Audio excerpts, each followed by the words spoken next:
2020 সালের 5 জানুয়ারি ঢাকা বিশ্ববিদ্যালয়ের বাস থেকে নামার পর কুর্মিটোলা সড়কের পাশে ধর্ষণের শিকার হন ঢাকা বিশ্ববিদ্যালয়ের এক শিক্ষার্থী।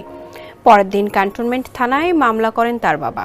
এ খবর ছড়িয়ে পড়লে ধর্ষকের গ্রেপ্তার ও বিচারের দাবিতে ঢাকা বিশ্ববিদ্যালয় সহ দেশের বিভিন্ন স্থানে বিক্ষোভ শুরু হয়। ধর্ষণের ঘটনার 3 দিন পর মজনুকে গ্রেপ্তার করা হয়। তদন্ত শেষে ওই বছরের 16 মার্চ শুধু মজনুকে আসামি করে আদালতে অভিযোগপত্র দাখিল করে পুলিশ।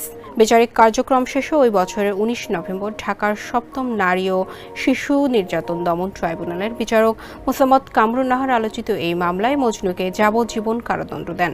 মজনু গাজীপুরের কাশিমপুর কারাগারে বন্দী ছিল, কিন্তু গত 5 আগস্ট শেখ হাসিনার সরকার পতনের পর কারাগারে হামলা হলে এর সুযোগ নাই সে। কারাগার থেকে পালিয়ে আত্মগোপনে যায়।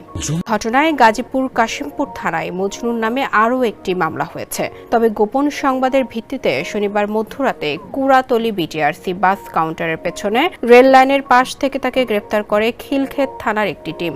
মজনুকে গ্রেপ্তারের পর ক্যান্টনমেন্ট থানার পুলিশের কাছে হস্তান্তর করা হয়েছে।